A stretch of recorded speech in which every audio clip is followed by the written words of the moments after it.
Достар, сәлем. Бүгін сіздермен өзімнің құймақ пісіру әдісімен бөлісемін. Бұл құймақтар өте дәмді, жұмсақ, жеген кезде аузда еритін болып піседі. Міндетті түрде дайындап, өзіңізді және жақындарыңызды қуантыңыздар. Ендеше дайын болсаңыздар, бастайық. Ең алдымен таза және терең ыдысқа 3 орташа жұмыртқаны жарамыз. Енді осыған қант пен шым-шым тұз қосып араластыру керек.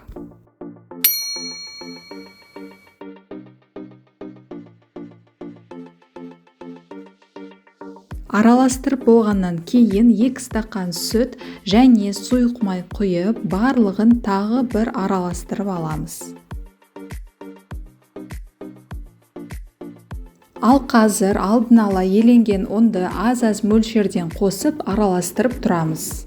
Мінекей осылай ұн қосып араластыруды жалғастырамыз. Ұнның барлығын бірден қоспаймыз, достар, себебі алдымен қамырдың сұйықтығын тексерген абзал. Достар, менің арнама тіркеліп кетуді ұмытпаңыздар. Шамамен ұнның 3-тен 2 бөлігін қосып болғаннан кейін қамырға жарты шай қасық ас содасын қосып, тағы бір араластырамыз. Ал енді 2 стакан қайнап тұрған су құйып, барлығын тағы бір араластырамыз. Қазір менде қамыр тым сұйық, яғни су секілді болып тұр, сондықтан мен қалған ұнды да қосамын. Мінекей достар, қамырдың сұйықтығы видеодағыдай болу керек, яғни су секілді де емес, бірақ қою да емес. Ал қазір алдын ала қатты қызып тұрған табаға бір ожау қамырдан құйып, видеода көрсетілгендей құймақтарды орташа оттан сәл қатты отта 2 жағын қызартып пісіріп аламыз.